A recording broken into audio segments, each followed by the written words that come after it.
They love her for her. I love Mary. Like, it was, so for me, like, Mary was like a superhero to me because I was in high school whenever I first heard her, and I was working. I was a dishwasher, That was Brooklyn. the first CD I ever bought. What's the 411? The first CD. Yeah, I was a dishwasher at a steakhouse, and my boy had Mary J. Blige's cassette, and he played it, and I remember hearing it, and I was like, "What is this?"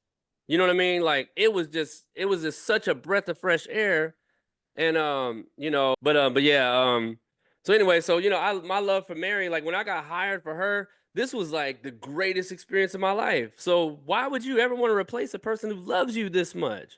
Yeah. Like, I loved your music, flaws and all. Like, bad notes, whatever people criticize her for, I loved it. It was a part of my DNA. Hmm. So when me working for her was the greatest honor of my life, and I'm sitting up here like, doing the job, taking everything serious, and I'm replaceable, like, by somebody who doesn't even like your music.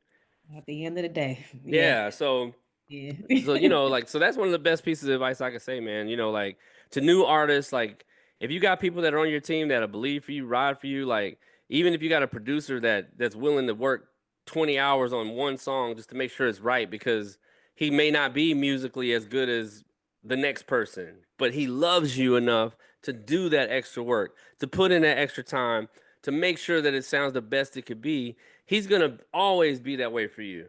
Yeah. And that to me is the most important thing. And then, you become the team that wins, not the person that wins. You know what I Hmm. mean?